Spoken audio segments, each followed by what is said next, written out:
Hadirin yang saya muliakan, maka dikatakan di sini, apabila Allah Subhanahu wa ta'ala telah mengharamkan bagi hambanya sejumlah perkara, maka Allah Azza wa Jalla akan cemburu kepada hamba yang mendatangi sesuatu yang diharamkannya. Bagaimana sesuatu yang Allah telah haramkan kepada hambanya dan itu demi kemaslahatan hamba, namun si hamba tetap melakukannya. Ya, ini menunjukkan Allah sangat sayang kepada hamba. Allah sangat sayang kepada hamba. Ya. Bagaimana sesuatu yang telah Allah haramkan itu demi kemaslahatan seorang hamba itu, seorang mukmin maksudnya, karena orang mukmin itu apabila melakukan sesuatu hal yang diharamkan oleh Allah, itu berbeda dengan orang-orang yang selain mukmin. Padahal Allah Ta'ala memang ketika seorang hamba bermaksiat kepadanya, itu tidak memberikan kemudaratan bagi Allah. Akan tetapi mesti di sini hamba memahami Allah Subhanahu wa ta'ala itu maha bijak, Allah itu maha sayang. Ketika Allah mengharamkan sesuatu kepada mereka, bukan berarti Allah kikir, bukan berarti Allah bakhil kepada mereka, bukan berarti Allah menahan sesuatu yang seharusnya mereka dapatkan. Tidak demikian. Ya. Wala yuharrimu ala ibadihi syai'an bukhlan minhu alaihim bihi. Akan tetapi tujuannya adalah demi kemaslahatan mereka. Namun tetap si hamba ini maju bermaksiat kepada Allah Subhanahu wa ta'ala. Ya. Maka ada hadis yang lebih khusus lagi. Hadis Sahih Bukhari dalam kitabun nikah. Kitab nikah. Ya.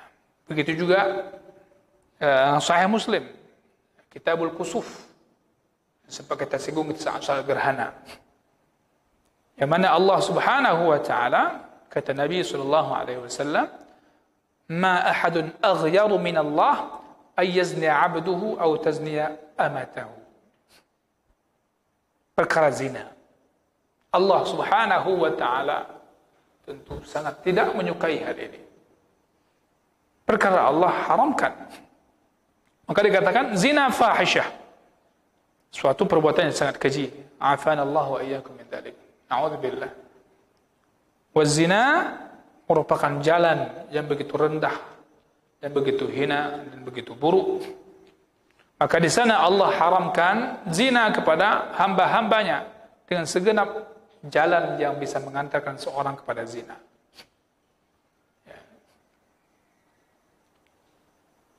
Di antara jalan yang mengantarkan orang kepada zina hari ini adalah orang tua kadang menghalangi anaknya menikah dengan alasan-alasan tertentu. Ba'ilai menikah. Ba'ilai. Alasannya tidak syar'i maksudnya. Yang kadang ini terjadi bukan pada keluarga miskin. Hari ini kita lihat, alhamdulillah, kadang keluarga yang biasa-biasa saja itu Allah mudahkan dia menikah. Ya kan? Menjaga aifah. Walaupun buat kemudian pisang. Walaupun buat ke tempe-tempe dingin. Walaupun dia kerjaannya mungkin buat kue di rumah pagi-pagi, taruh letakkan di titip di warung-warung kopi. Ya, menikah. Dan mereka pun memudahkan pernikahan anak-anak mereka. Hidup. Yang kadang yang memudahkan, yang menghalang-halangi itu orang-orang yang Allah berikan rezeki yang banyak. Orang tua punya harta yang banyak, anak pun punya harta. Tapi dibilang jangan nikah dulu. Nanti dulu. Kita ini dulu, itu dulu. Sedangkan anak ini mudah kali untuk berzina. Dia uang banyak, pergi kemana-mana pun tidak ada yang menghalanginya. Ya. Ketika diajak berzina oleh orang, dia pun mudah. Lagi tidak ada agama. Ini masalah. Terlebih di zaman hari ini. Di zaman hari ini, yang begitu fasilitas untuk zina sepertinya begitu gampang. Begitu gampang. Namun sepertinya tidak ada yang mengkhawatirkan dari orang-orang yang tidak begitu memperhatikan bagaimana bahayanya perbuatan ini. Maka Allah mengatakan, "Wala taqrabuz zina, innahu kana fahishatan wa sa'a sabila." Ya. Maka apabila seorang hamba ini berzina, wal a'yadu billah, Allah Subhanahu wa ta'ala tentu sangat-sangat cemburu, Allah sangat-sangat murka, Allah sangat-sangat tidak menyukai hamba yang melakukan perbuatan ini. Ada perbuatan ini perkara yang Allah haramkan. Yang lebih parah lagi, wa kadzalika aidan min babi aula wa ashad al-liwat. Liwat, homoseksual. Dan kita sempat beberapa kali isu mencuat di Indonesia ini agar apa namanya? Istilahnya LGBT. LGBT itu agar dilegalkan. Ada pejuangnya, ada. Dai-dainya ada. Maksudnya dai-dai pejuang untuk mengajak, melegalkan. Ya, ada. Subhanallah. Mereka perjuangkan sampai ke tingkat di pemerintahan pusat. Bagaimana kan? Ini Pak fitnah akhir zaman, Pak. Ini yang saya katakan tadi. Bagaimana hari ini kemaksiatan jadi legal, nanti akhirnya biasa. Kebebasan semuanya.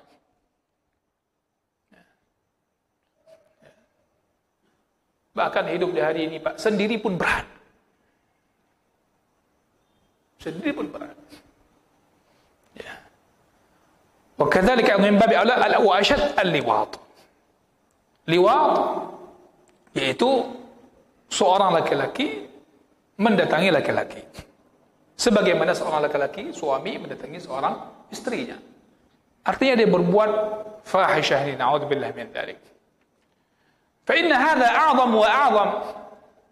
Ini perkara yang paling besar masalahnya. Kalau tadi laki-laki dengan perempuan berzina haram. Namun laki-laki dengan lelaki ini jauh lebih dahsyat. Ya, itu lebih keji dibandingkan zina. Walihada ja'alahu Allah Ta'ala ashadda minal fuhshi minaz zina. Oleh karena itu Allah Ta'ala telah menjadikannya itu, liwat itu merupakan perkara yang lebih keji dibandingkan zina yang sering kita pahami laki-laki dan perempuan. Ya, maka Nabi Lut mengatakan kepada kaumnya, ata'tunal fahishah. Kaum yang melakukan perbuatan homoseksual. Ata'tunal fahishah. Apakah kalian melakukan perbuatan yang keji, mendatangi perbuatan yang keji itu? Ya. Orang lain enggak melakukan, orang yang sehat normal enggak melakukan. Kalian melakukan hal yang ini. Ma sabaqakum biha min ahadin minal alamin. قال هنا الفاحشة وفي الزنا فاحشة. Artinya zina itu merupakan salah satu bentuk perbuatan keji di antara bentuk kekejian perbuatan keji yang lain. Nas'alullah al-afiyah. Wa kadzalika aidan, begitu juga perkara berikutnya yang Allah haramkan adalah berupa perbuatan mencuri. Saya semalam ngomong dengan seseorang sampai jam 12 ceritanya kasus pencurian. Katanya, Ustaz, Luk semua ini ngeri kali pencurian. Saya dengarlah cerita. Allah Akbar. Ada kejadian sudah ada rumah itu karena jerajak besi betul, jendela sudah ada pintu besi dicungkai tau. Begitu bersungguh-sungguhnya dia melakukan hal yang haram. Ya. Bukan karena jumpa di jalan. Ya. Bukan. Memang bersungguh-sungguh. Bapak-bapak yang tinggal Lok Sungai lebih paham lah di kota ini. Saya akan mendengar cerita, termasuk di pinggiran kota Lok Sungai. Sampai setrika pun dicuri. Kepu kira-kira. Tak bekas. Enggak dapat apa-apa lagi. Baju pun dicuri. Saya kira luar biasa nih. Sampai kasus pencuriannya naik ke rumah itu, melalui atap. Kemudian dibobolin plafonnya, masuk ke dalam. Orang mengira enggak ada pencurian apa-apa. Begitu lihat, udah bolong di atas kamarnya. Saya yakin bapak-bapak lebih paham, lebih banyak cerita di sini. Yang lebih ngeri lagi, ada kasus pencurian yang curi tetangganya. La haula wala quwwata illa billah. Ini di mana lagi hak tetangga? Bagaimana seorang adab bertetangga? Padahal tetangga ini orang yang melindungi tetangganya seharusnya. Bahkan Nabi mengajarkan kita kebaikan, walaupun kita masak, misalnya perbanyaklah kuah, berikanlah.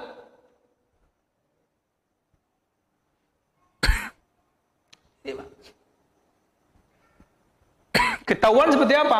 Ketahuannya ketika barang itu dijual,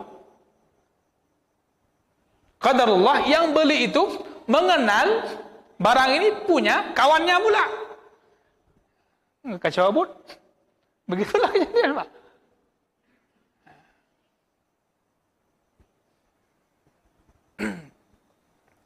Dia curi satu barang, kemudian dia bawa ke toko. Dan ini bukan toko penadah. Ya, taruhlah laptop misalnya. Dia lihat, pasti buka. Ini punya kawan saya ini. Kita telepon lah pemilik laptop ini. Emangnya udah jual laptop? Enggak, ini kok ada. Pulanglah dicari. Ya Allah, siapa yang bawa? La haula wala quwwata illa billah. Ini, Pak. Saya juga mendengar bagaimana kasus di sini. Siang bolong pun, siang-siang tuh berani masuk ke rumah, yang pemilik rumah masih ada di dapur, idamang aja. Ini kan, Bapak, saya ingin sampaikan, ini kita khawatirkan bagian daripada akumulasi dosa. Mencuri ini itu bahkan untuk melakukan perbuatan dosa lainnya, biar ada modal. Kira-kira bagaimana cara menghilangkan kemaksiatan ini? Ya, mencuri, Pak. Ngeri. Ada cerita lagi saya dengar lebih gawat lagi, bukan di sini, mungkin bukan di Aceh, tempat lain. Di tempat keramaian, siap dia, mau apa, mau itu, sebentar. Ada kejadian juga, ini di Aceh. Saya ngisi di salah satu masjid. Cerita pengurus masjid itu saat motor awal-awal dulu keluar Beat, Pak. Honda Beat. Begitu keluar jamaah sholat, nggak ada lagi bannya. Dibongkar itu. Allahu Akbar. Sempat ya kerja. Ini kondisi hari ini. Ini yang selalu saya katakan, Pak. Menjadi dai dakwah itu, memberikan perbaikan pada masyarakat itu enggak mesti harus ustaz. Ada bab-bab seperti tadi, siapa yang punya kemampuan? Jangan didiamkan. Jangan didiamkan. Itu bagian pada mencegah kemungkaran.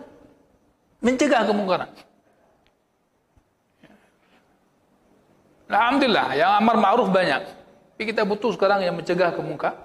Ya, di hari ini yang di kampung-kampung kita, di mana-mana terjadi pencurian, Pak. La haula wala quwwata illa billah. Wa syurbul khamr. Begitu juga minum-minuman yang memabukkan. Dan banyak lain-lain lagi. Ya, yang mana itu memberikan mudarat, maka Allah haramkan. Hadirin yang saya muliakan, banyak urusan-urusan dalam agama ini kita butuh kepada ilmu untuk terus mengkaji, sehingga ketika melihat sebuah kewajiban yang Allah wajibkan kepada kita, kita menerimanya dengan lapang dada. Paham betul, ini kebaikan luar biasa yang Allah berikan. Ada perkara yang Allah haramkan, kita pun tahu begitu besar bahayanya. Ya, hikmah di balik itu. Akhirnya kita pun menjauhinya dengan penuh semangat. Ya, bukan menjauhi karena enggak ada kesempatan. Ada juga kan. Memang hana pah. Ya. Kenapa kamu enggak lakukan? Alhamdulillah tempat kami kan maksiat-maksiat itu nggak pernah lihat, alhamdulillah. Tapi kadang ketika tinggal di suatu daerah yang di situ maksiat hal itu begitu mudah, kita katakan alhamdulillah, pas sekali ini. Ya, ibu-ibu, hati-hati ibu-ibu. Saya pernah sampaikan, ngeri memang. Kita naik bis, duduk semua ke Medan, semua berjilbab. Ya, penumpang kan depan kita kan. Begitu mau sampai, waktu itu kan masih ke Gajah Mada. Ke Gajah Mada. Ya, kata, hai karap tu. Tu jilbab, lipat, masuk dalam tas. Di Aceh, syariat Islam. Sampai ke Medan, di Gajah Mada, buka jilbab. Ini bukan cerita apa. Saya lihat, ya Allah, bengong. Ngapain juga? Salehah. Sekali kelihatannya ketika naik di terminal Lok Soe. Ketika sampai di Gajah Mada, dumpu ke buah. Ini kan bahaya. Seakan-akan haram itu hanya memberikan kemaslahatan di Aceh aja. Kalau dijauhkan. Kalau sampai nanti di tempat lain, di sana walaupun haram sepertinya memberikan kemaslahatan. Boleh dilakukan. Kalau dilakukan yang haram. Allah Ta'ala alam. Ya. Terakhir saya mau sampaikan. Semua bentuk maksiat tadi, Pak. Hari ini sepertinya begitu akrab di telinga kita, kan gitu? Begitu akrab dalam pandangan kita di berita-berita. Seakan-akan itu suatu hal yang biasa saja. Besok ini bulan bisnis begitu mudah. Berbeda di kondisi zaman orang-orang saleh. Perkara ini nama disebutkan, tahu mereka. Tapi kejadiannya seperti nggak tahu kapan terjadi. Begitu jarang terjadi. Ini menunjukkan kualitas umat berbeda, keimanannya. Itu yang kita sampaikan pertemuan yang lalu.